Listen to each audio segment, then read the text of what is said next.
So that the testimony of the other shall take the floor and adjourn. You are now having to do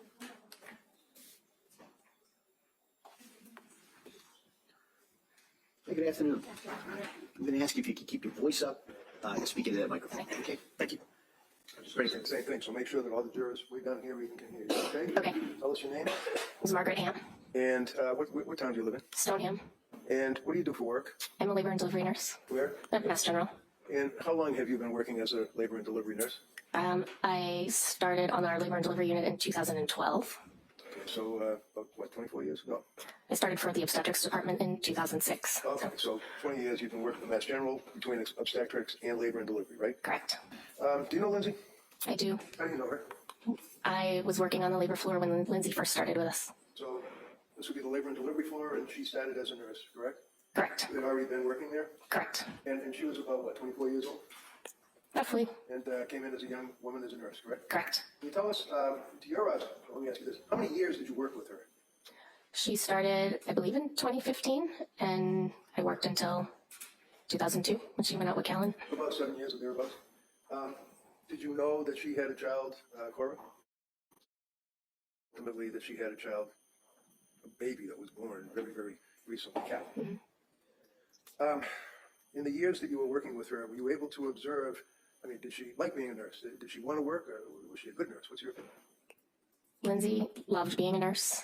She was really good at being a nurse. She was compassionate. She was kind. She was a patient advocate. She was the type of nurse that you wanted taking care of you or your loved one when you walked onto our unit. Did you observe, for example, that on occasion when she would be involved with the delivery of a baby that she would become emotional?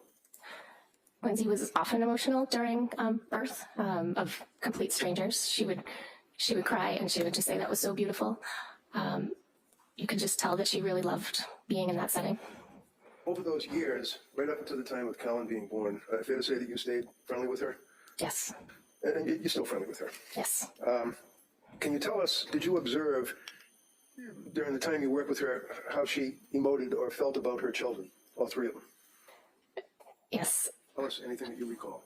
So Lindsay and I worked the night shift together, and often on the night shift you get to have an opportunity to really get to know your coworkers and celebrate things that are happening in their lives or support them with things that are not going so well.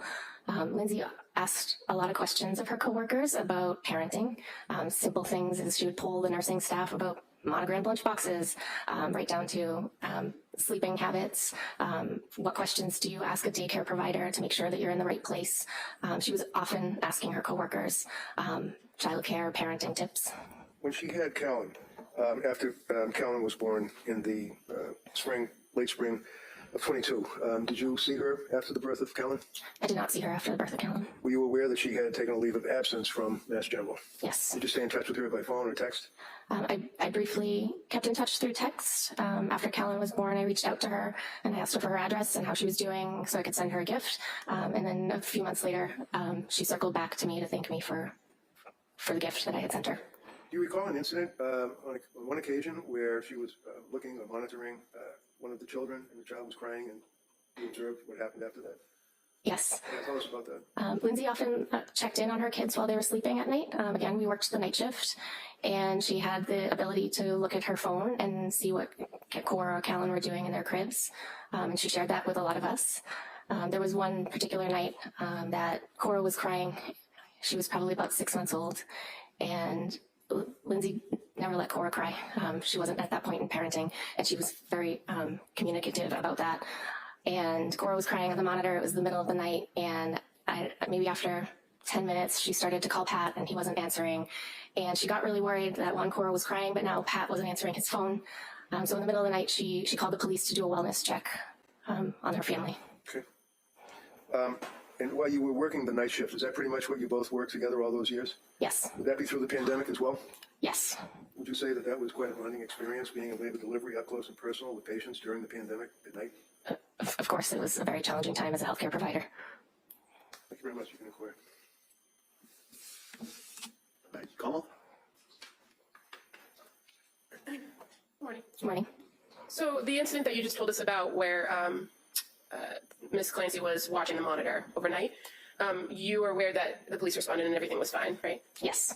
And you worked with her through 2022 when she went out with leave on Callan? Correct. And you never visited their house after Callan was born, did you? No. You don't know what was going on in her life, did you? No. And she didn't share any of her struggles with you via text or in any other capacity, did she?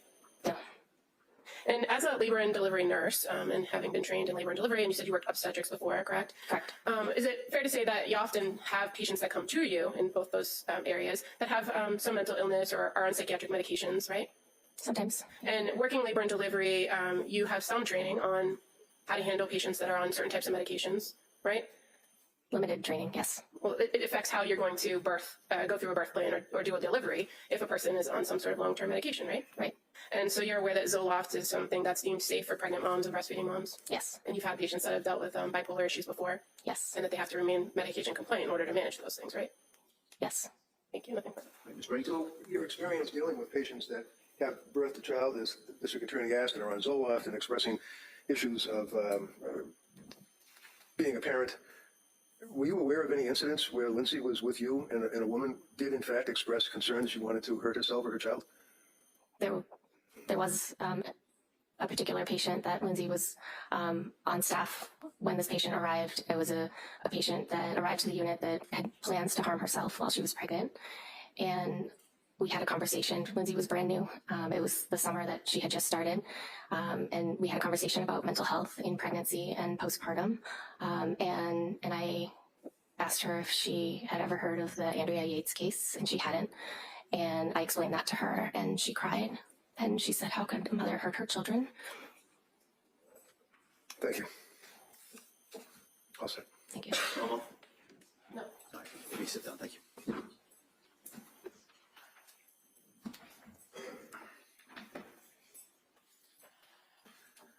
Counsel? Yes, Your Honor. Ms. West,